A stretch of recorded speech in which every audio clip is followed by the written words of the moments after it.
morning and welcome to day 2 of CEDIA Expo 2019. Before we get started, did anyone catch the All-Star Band last night? One person? Oh my goodness, it was so good. I just fun fact about that yesterday, they only had one rehearsal. If anyone saw them, I was completely impressed. I thought it was awesome. Very fun. I'm Leanne Wood, and I'm part of the PR and social media team for the show, and I'm excited to be the Smart Stage MC. The Smart Stage is powered by CE Pro. Yesterday, we had packed programming with events such as Tech Bites, the CE Pro Product and Project Awards, and Tech Talks with brands such as Google, Savant, and Z-Wave. Today is no different, and we're excited to dive into more hot topics for everyone involved in this great industry. So let's get day 2 started. To kick off today's programming, dealers take note. This discussion is essential. Julie Jacobson, founding editor of CE Pro, is in conversation with Chris Ivie, Senior Director at Vivint.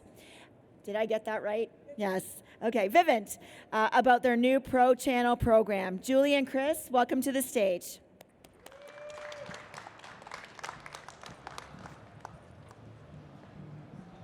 Hello. Hi, welcome everybody. Thanks for coming by. Chris tells me they had a very active day at the booth yesterday. We have, yeah. Vivint and our channel, go figure. Chris, you came from this traditional home technology channel. What the heck are you doing at Vivint? That's a good question. Actually, I've been in the industry for about 16 years now. I started out as an electrician and got involved in low voltage wiring. Electricians don't like to pull low voltage wiring, by the way. And so I got really good at it and ended up becoming really interested in it and just have gone through owning my own business. I spent some time at True Audio, Control 4, saw a great opportunity with Vivint, actually in the space of bringing a new opportunity that really hasn't been seen yet. It has not, and in fact, I think it shocked a few people when you came out with the Pro program, so why don't you tell us about it? Yeah, so the Pro program is actually built specifically for custom integrators. I saw a void really for a good solid RMR model for them, and specifically RMR has been centric around security, and as you know, Vivint is one of the largest players in the security space.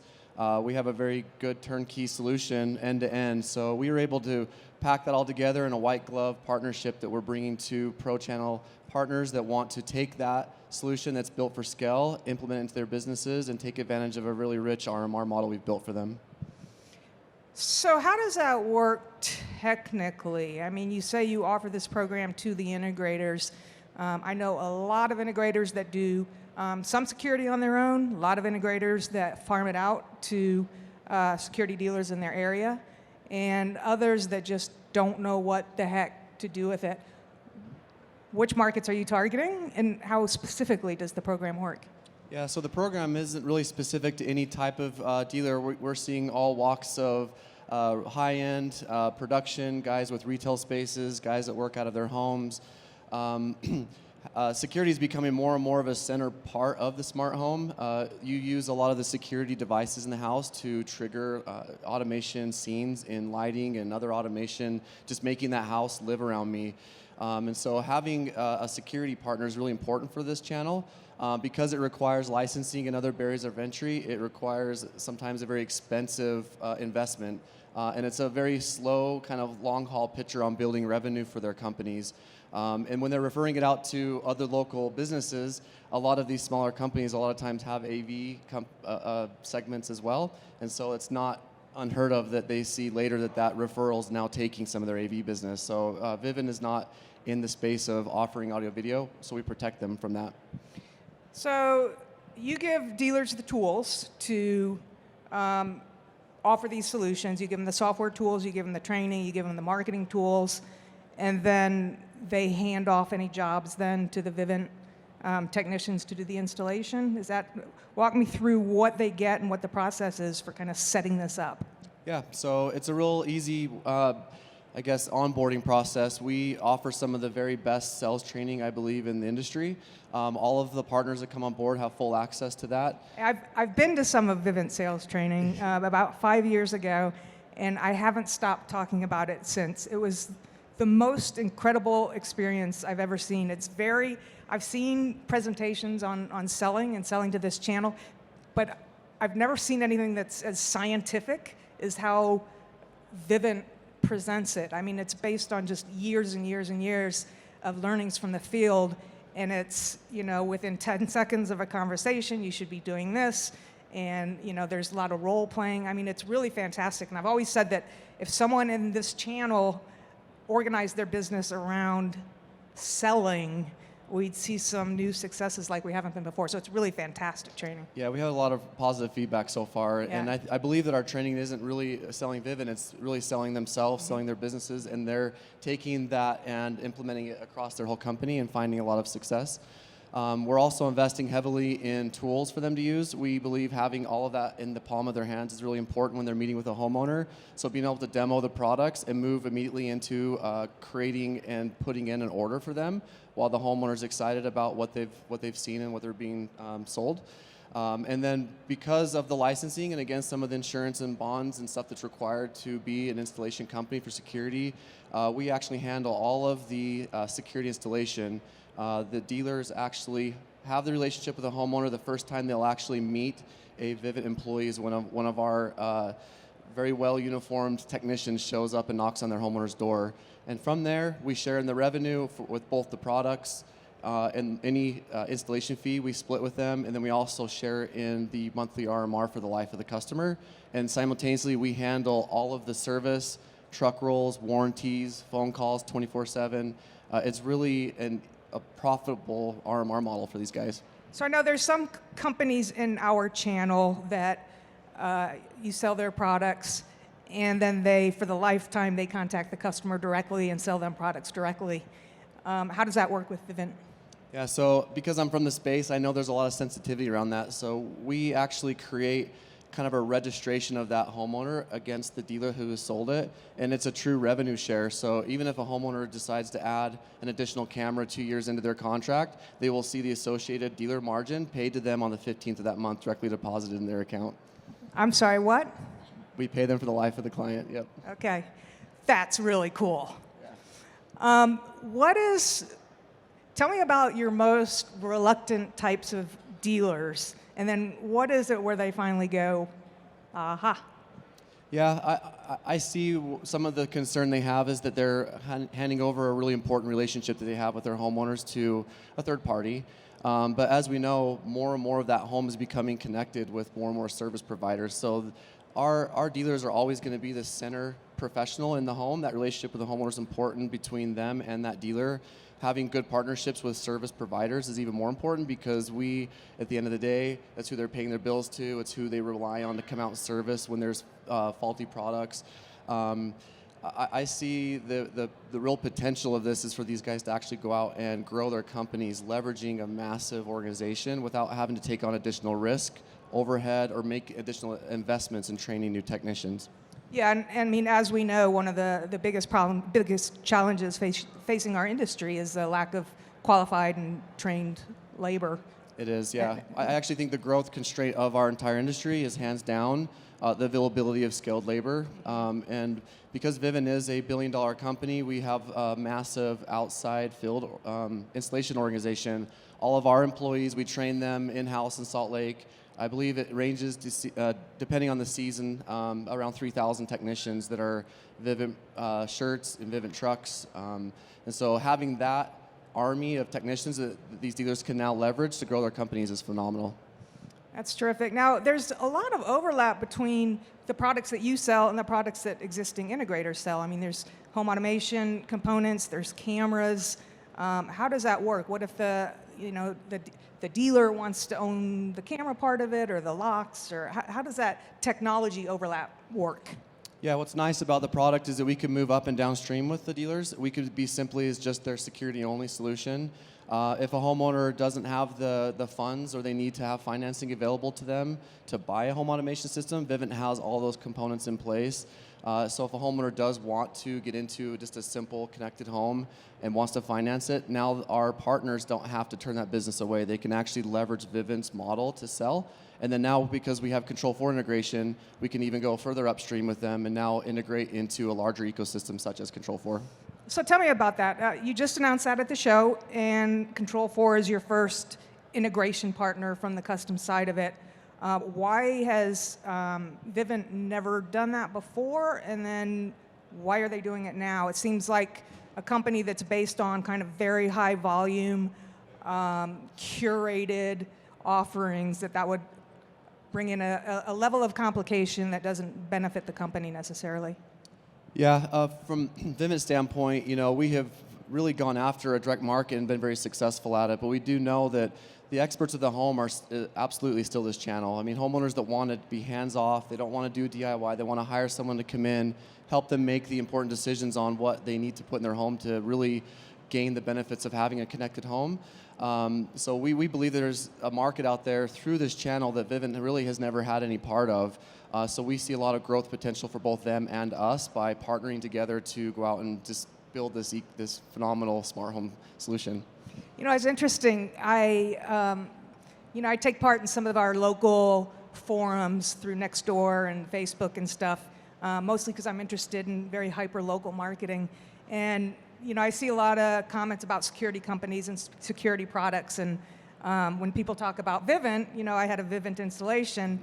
I've got buddies in the area that are authorized pro programs, and I say, hey, if you're interested in it, go see my buddy at such and such integrator. And it's good to be able to do that. Very good, yes. Yeah, something to talk about. All right. Can you point to some, you don't have to mention the names, but maybe some dealer success stories? I know you've had some that have come in that actually came in from the security industry that kind of seeded that business to Vivint. Why would they do that? And if you could talk about some of the dealers that have come on board, that'd be great. Yeah, we were actually a little surprised because we actually are getting a lot of traction with people that do have security licensing in-house and are handling their own security contracts. We're seeing that it's a lot of work to service and to manage an RMR model in-house. I have to have an administration, I have to have billing, collections, I have to service those accounts. There's a critical, account holdings I have to reach before I really start building that real value. And so if I'm hyper-focused on AV, security is just a smaller part of my business. I'd rather, if I was a dealer, focus on where I'm making higher margins, let my slow growth RMR build with a company like Vivint where I don't have to hire specialty people in my business to manage that part, which for me is more risk, it's more liability, and more overhead. So in this case, we're having guys, I would say, anyone who is doing AV with a side business of security, we're getting a higher rate of them actually coming on board with our program today. But you're also getting traditional security dealers signing up. What's the benefit of that? Yeah, so we're seeing guys that are 100% security where they may service maybe like a city or a state. They have clients that move out of state, or they have cancellations, or maybe even they can't get to an install same day, next day while that customer's really needing security. They're going to offer Vivint because we have the ability to do same day, next day installs in almost every major metro of the country. And so it's their way again of closing more RMR business today that they may have been passing up on. So they'll actually use us as a secondary to their primary contracts they hold in-house. Yeah, I want to go back a little bit to this Control4 announcement. What is Vivint planning in terms of integration in the future? I know Control4 was kind of easy because they're both local to the Salt Lake City area, and you have a relationship with them already. But is the plan to open integration up to other control companies? Yeah, we'll look at the roadmap. Right now, we chose specifically Control4 because they are a broadly adopted brand in the channel. It was easy because, like you said, I have relationships over there at Control4, and we value that business greatly. But as we gain more traction, I guess the demand from the channel, as we see, people asking for Savant or Crestron or Lawn or any other brands, we'll definitely look at each of those. But our plan is to continue investing in this channel. We're committed. We're here at CEDIA. We're wanting to really show that we're wanting to support the channel as a good partnership. So that would be required as part of that. Do you see, did you enable that just to be a good partner, or do you see real long-term benefits in growing the business through those types of relationships? Well, there's always selfishness to that choice, right? Yeah. But no, we believe that the dealers need options. So if I were to offer a Vivint system, let's say to a homeowner today that calls me back a month, 2 months, a year later and says, hey, I really would love to buy that single room Control4 solution that you offered me. a year ago. Can you come back now and integrate my security solution? We absolutely needed that tie, so that dealer didn't feel like offering Vivint was making them not have a growth path for that homeowner still. So we believe that partnership with other manufacturers is really key to the success for this long term. Yeah, I can imagine that. I mean, I can imagine it working both ways, where you go into the house trying to sell your Control4, or maybe they call you, do you offer security? And you try to get them up to a Control4 system, and no, I just want something a little simpler.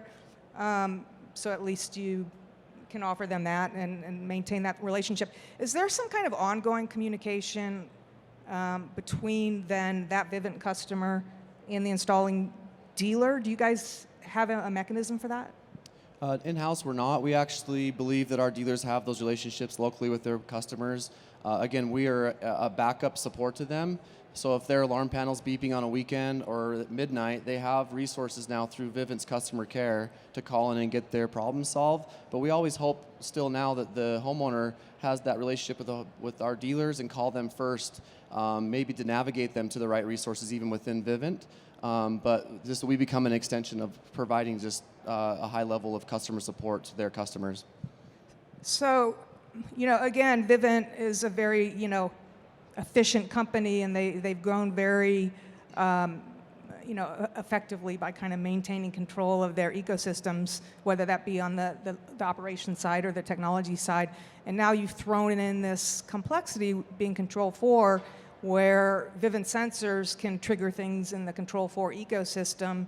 And then once that starts happening, are consumers going to call you guys for every little tech support call that might not be related to your system?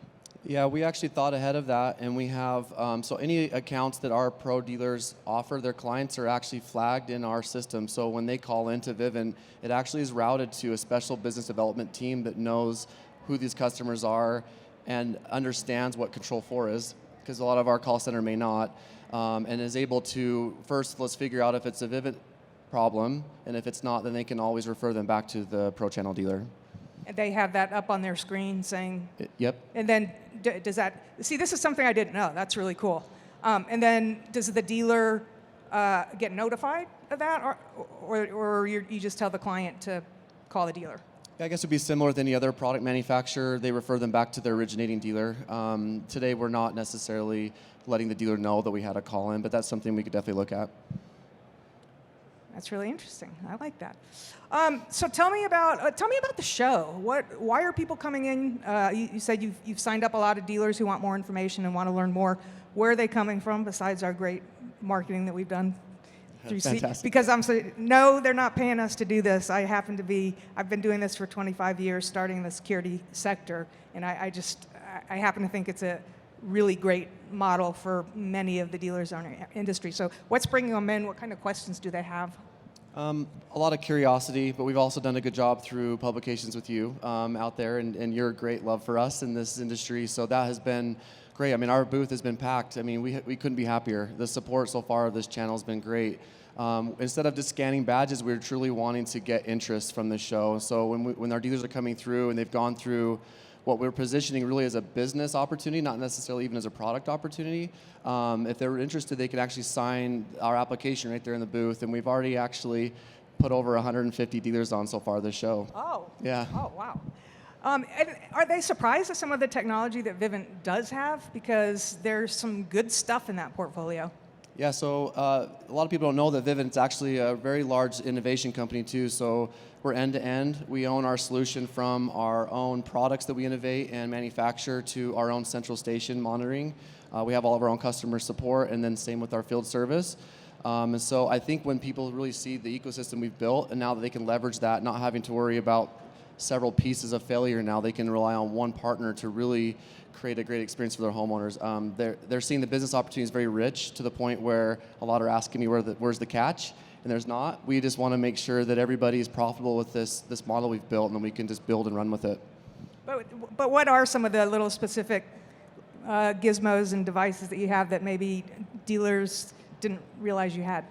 Yeah, one that's a little unique to Vivint is we have a device called CarGuard. and it allows me to plug a device into a port on my vehicle that brings my car now into my smart home security system, and I get notifications if my car's been bumped, towed, disturbed, been in an accident. It'll let me know if my gas is getting low, if I have maintenance issues in my car, but also allows me to do some programming around geofencing. So if I'm leaving the house and I've prioritized that, for example, my wife leaves the home always last. If she leaves a block or two later, our alarm system will automatically arm behind her. Well, certainly your authorized pros don't get compensated for that. Absolutely, yeah. What? So the way that our RMR model is, it builds on different services they can add. It's actually very affordable. We start out at $29.99 a month. Smart Home is $39.99. We add $5 per camera, and then CarGuard is $9.99 per month for the first vehicle, and then $4.99 for each additional vehicle after that. And our partners share in any of that monthly revenue that is billed to that homeowner. That sounds like a terrific product to come back and add on later for your customers. I want to get, well, now there's a couple areas I want to get in. That makes it interesting to see, but we could do this at a different time, what other types of things Vivint plans to be monitoring in the future. I'm sure they've got something in their sleeve, up their sleeve. But now I forgot what I was going to say. I'm not sure I can go there anyway. No, I know you can't. We've got Todd Santiago in the audience to. Yeah. We have our Chief Revenue Officer as well supporting us at the show, which has been really fun. Yeah, I bet that's been fun for him. And so, sorry, I did have something just super interesting to ask you, but it didn't come up. You've got some interesting cameras also. Are they with some video analytics as well? Yeah, so we've come out with something called Smart Sentry, which is a device that's kind of bringing AI more into the home automation side, where it can actually detect a person versus a leaf, dog, or whatever in the front yard. And we're more about preventive security of the home than reactive. It doesn't do me any good to wake up in the morning and look at my camera recording and that somebody had bashed my window and stole all my stuff out of my car.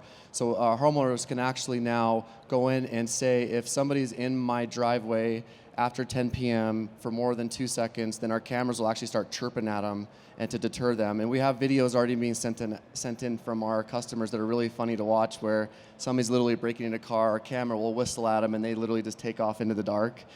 So we're proactively trying to make homes more smart, more secure, more proactive, and making sure those homeowners feel like there's an advantage to having that technology in their home. And you have some sort of neighborhood sharing portal as well? Yes, we have an app called Streety, so homeowners can actually opt in to share cameras on their front doorbells today, which kind of brings, again, a sense of community. There is privacy around that, so I still have the ability to opt in or opt out of that, or even, I guess, what cameras I want to share in my house, yeah. Okay, I know what I was going to ask. There must be a lot of legacy Vivint panels in the field that are going to require a cellular upgrade. For the 3G sunset. Is there, and it seems like that the Pro channel would be a good vehicle to get some of that done. Is there any kind of movement there? Well, there's a massive opportunity. So anyone that has any older technology out there now can absolutely put their customers on the Vivint platform. We are 100% compatible moving forward with all of that new regulation and technology. And so any products that are being sunsetted, including some products that guys have integrated with Control4 today, they can move over to the Vivint platform, create a great revenue stream for themselves, and make sure the homeowners are now secured moving forward. Yeah, I see that as a really great opportunity for integrators that are already in the home when they see a security panel that they can tell is an older panel, to let their customers know that the cellular service won't be working in another year and a half or so. Yeah. And would they like to upgrade to Vivint? Yeah, so we'll help you guys as much as you need to go out there and figure out how to position marketing around that. But we would absolutely love to go out and help you guys transition any older technology over to Vivint. Just tell us real quick about the main Vivint panel, the smart hub. Yeah, so it's a fully retrofittable all-in-one unit. Has the siren, the battery backup, has all of the Z-Wave Wi-Fi radios all built into it. Does 2.4 and 5 Wi-Fi. All of our cameras actually communicate back to our panel rather than the home network, which actually helps us on service calls. And then In terms of wired versus wireless, our panels can work both on a wired IP connection or wireless in the house.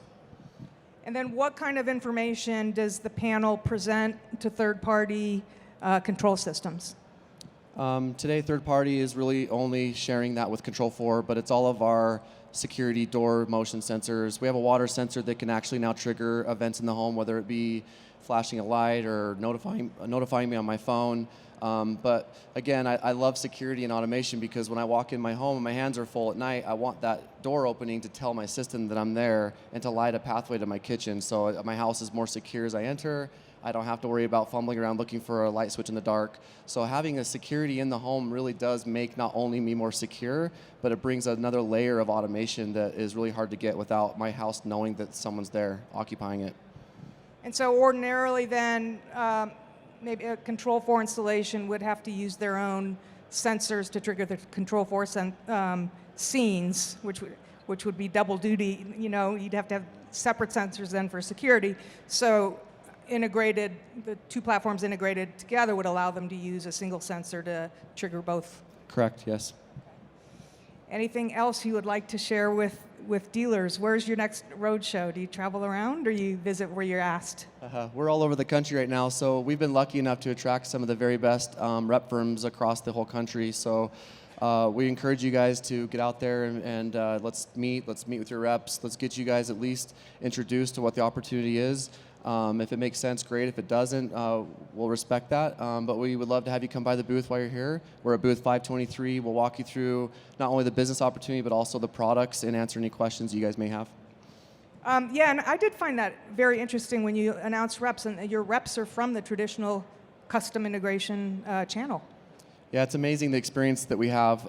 Guys that have been in the business for 30 years. And we were actually sitting around dinner just the other night, and they have all mentioned different times where they have actually seen turns in the industry and the adoption and needing to follow. You know, as simple as having a home network and how that even a few years ago wasn't a standard, but now is such a major component of the smart home.